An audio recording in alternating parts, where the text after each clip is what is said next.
মনত প্ৰশ্ন আহি আছে ন যে এতিয়ালৈকে মেৰিট লিষ্ট নামাৰিলে গোৱালপাৰা কলেজে এইচএছ ফাৰ্ষ্ট ইয়াৰৰ কাৰণে 30 তাৰিখে মেৰিট লিষ্ট মাৰিব লগা আছিল কিন্তু এতিয়ালৈকে আমি মেৰিট লিষ্ট পোৱা নাই হয় কথাটো কনফিউজিং আৰু 6 তাৰিখে এডমিশ্যন আছে আৰ্টছ আৰু ছায়েন্স আৰু কমাৰ্চৰ কাৰণে আৰু 7 তাৰিখে এডমিশ্যন আছে এইচএছ ফাৰ্ষ্ট ইয়াৰ ছায়েন্সৰ আৰ্টছৰ কাৰণে সো গতিকে মেৰিট লিষ্টে মাৰিলে এডমিশ্যন হ'ব নে নাই বহুতো হয়তো কলেজৰ পৰা বহুত দূৰত আছে ধুবুৰী আছে বঙাইগাঁও আছে মেঘালয়ৰ আছে সো আহি পেলাই এডমিশ্যন হ'ব নে নাই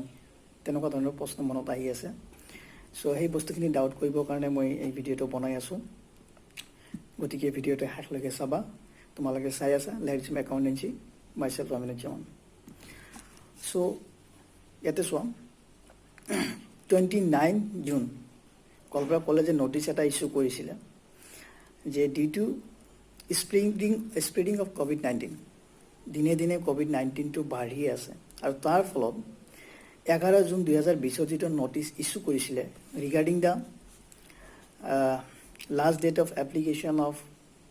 admission form through online mode তাৰপিছত date of merit list date of admission এই গোটেইখিনি কি কৰা হ'ব ৰিশ্বেডিউল কৰা হ'ব তাৰমানে আকৌ নতুন ডেট দিয়া হ'ব ঠিক আছে নতুন ডেট এতিয়ালৈকে দিয়া নাই ভেৰি চুন নতুন ডেটটো পাই যাবা যে মেৰিট লিষ্ট কেতিয়া মাৰিব আৰু এডমিশ্যন কেতিয়া হ'ব এডমিশ্যন কেতিয়া হ'ব কোন ইয়াৰৰ ফাৰ্ষ্ট ইয়াৰ কমাৰ্চৰ এডমিশ্যন কেতিয়া হ'ব ফাৰ্ষ্ট ইয়াৰ আৰ্টছৰ এডমিশ্যন কেতিয়া হ'ব ফাৰ্ষ্ট ইয়াৰ ছায়েন্সৰ এডমিশ্যন কেতিয়া হ'ব আৰু মেৰিট লিষ্ট কেতিয়া মাৰিব গোটেইবিলাকৰ কাৰণে নতুন ৰিশ্বেডিউল ডেট পাই যাবা এতিয়ালৈকে দিয়া নাই আৰু তোমালোকে গোৱালপাৰা কলেজৰ যিটো ৱেবছাইট আছে goalparacollege.ac.in তাতে গৈ পেলাই তোমালোকে চেক কৰি থাকিব পাৰা নটিচটো আৰু যেতিয়া নতুন ৰিশ্বেডিউল নটিচ আহি যাব ডেট আহি যাব তেতিয়া ময়ো তোমালোকক নটিফাই কৰি দিম থ্ৰু মাই চেনেল লেটজিম একাউণ্টেঞ্চি ঠিক আছে এইখিনি হ'ল মূল কথাটো ছেকেণ্ড কথাটো হ'ল ইয়াত আৰু এটা গুৰুত্বপূৰ্ণ কথা কৈছে যে কোনো ষ্টুডেণ্টে বা ষ্টুডেণ্টৰ গাৰ্জেনে কলেজত আহিব নালাগে আননেচেচাৰিলি কলেজত আহিব নালাগে কাৰণ গোটেইখিনি প্ৰচেছ অনলাইন হৈ আছে যিটো এপ্লিকেশ্যন ফৰ্ম এডমিশ্যনৰ কাৰণে তোমালোকে গোৱালপাৰা কলেজৰ যিটো ৱেবছাইট আছে goalparacollege.ac.in তাতে ক্লিক কৰি পেলাই এডমিশ্যনৰ কাৰণে যিটো ফৰ্ম আছে তাতে ক্লিক কৰি পেলাই তাতে ফৰ্মটো এপ্লাই কৰি দিয়া কলেজত আহিব নালাগে যেতিয়ালৈকে চৰকাৰে গাইড ইছ্যু নকৰে যে কলেজত কেতিয়া আহিব নোৱাৰে তেতিয়ালৈকে কলেজত ষ্টুডেণ্টে আহিবৰ কাৰণে বাধা দিছে আহিব নালাগে অতি বিশেষ প্ৰয়োজন হ'লে সেইটো এটা বেলেগ বস্তু অ'কে আহিব মানা দিছে তাৰ পিছৰ ইম্পৰ্টেণ্ট কথাটো হ'ল যে ইয়াতে এটা নটিচত আৰু এটা বস্তু মেনশ্যন কৰি দিছে যে যিবিলাক ষ্টুডেণ্টে গোৱালপাৰা কলেজত এডমিশ্যন ল'ব হয় that is for first year or TDC first semester okay সিহঁতৰ তিনিটা বস্তু মেণ্ডেটৰী কৰি দিছে লাগিবই এডমিশ্যন ল'বৰ কাৰণে প্ৰথম কথাটো হ'ল ষ্টুডেণ্টজনৰ নামত ইমেইল ID লাগিব ইমেইল IDটো মেণ্ডেটৰী কম্পালচাৰী লাগিবই লগতে লাগিব ষ্টুডেণ্টৰ নামত বেংক একাউণ্ট ষ্টুডেণ্টজনৰ নামত ছাত্ৰ বা ছাত্ৰীজনৰ নামত কি লাগিব বেংক একাউণ্টটো লাগিবই লগতে লাগিব মোবাইল নম্বৰ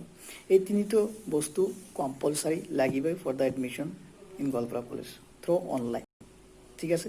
সো আই হোপ তোমালোকৰ কনফিউজনখিনি ক্লিয়াৰ হৈ গৈছে আৰু ইয়াৰ পৰা আমি এটা বস্তু গম পালোঁ যে অহাকালি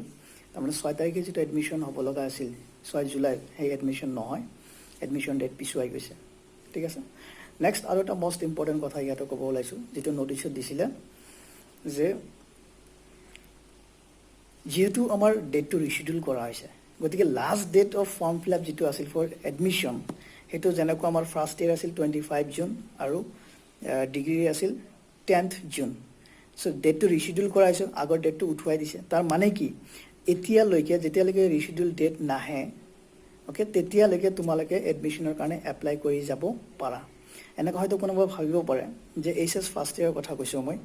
আৰ্টছেই হওক বা কমাৰ্চেই হওক বা ছায়েন্সেই হওক সিহঁতৰ last date of application for admission কেতিয়া আছিল 25 জুন সো 25 জুনটো গুচি গৈছে কিন্তু এতিয়াও তোমালোকে এপ্লাই কৰিব পাৰা গোৱালপাৰা কলেজৰ ৱেবছাইটত যাব পাৰা তাতে গৈ পেলাই যদি এতিয়ালৈকে কোনোবা এডমিশ্যনৰ কাৰণে এপ্লাই কৰা নাই এতিয়াও গৈ পেলাই এডমিশ্যনৰ কাৰণে এপ্লাই কৰিব পাৰা টিল কামিং দ্য ৰিশ্বেডিউল ডেট আৰু ডিগ্ৰীৰ কাৰণেও সেই একেই কথা তোমালোকে এপ্লাই কৰি যাব পাৰা লাষ্ট ডেট বুলি ভাবিব নালাগে সো আই হেভ বস্তুখিনি ক্লিয়াৰ হৈ গৈছে সো নটিচটোৰ মূল কথাটো হ'ল আগত যিটো ডেট দিছিল 11 June 2020 regarding the application date of online admission form fill up তাৰপিছত লাষ্ট ডেটটো কি তাৰপিছত ডেট অফ ডিক্লেৰেশ্যন কেতিয়া হ'ব মেৰিট লিষ্ট এডমিশ্যন কেতিয়া হ'ব এই গোটেইখিনি বস্তু ৰিচিডিউল কৰা হ'ব আৰু ৰিচিডিউল ডেটটো এতিয়ালৈকে দিয়া নাই নতুনকৈ আহিব অহাৰ লগে লগে মই আপোনালোকক জনাই দিম আৰু আপোনালোকে গোৱালপাৰা কলেজৰ ৱেবছাইটত গৈ পেলাইও কি কৰিব পাৰা চেক কৰি থাকিব পাৰে যে এই নটিচটো দিছে নে নাই সো এইখিনি আমাৰ মূল কথা হ'ল গতিকে যিখিনি আগৰ যেটো শিডিউল আছিল সেই শিডিউল মতে যেটো আমাৰ মেৰিট লিষ্টৰ ডেট আছিল আৰু এডমিশন ডেট আছিল সেইমতে আমাৰ মেৰিট লিষ্ট নিদিয়ে আৰু এডমিশনো নহয় আৰু এই গোটেইখিনি কথা আমাৰ গোৱালপাৰা কলেজে যেটো নোটিছ ইস্যু কৰিছে 29th জুনত regarding the rescheduling of admission okay date সেই কথাখিনি মই ইয়াতে ডেসক্ৰাইব কৰি দিলো সো যদি ভিডিওটো ভাল লাগিছে প্লিজ লাইক কৰিব শেয়াৰ কৰিব যাতে সকলোৱে ইনফৰমেশনটো পাই যায় আৰু যদি এতিয়ালৈকে সাবস্ক্ৰাইব কৰা নাই প্লিজ সাবস্ক্ৰাইব কৰিব আৰু কাষতে থকা বেল আইকনটো দবাই দিব thank you have a great day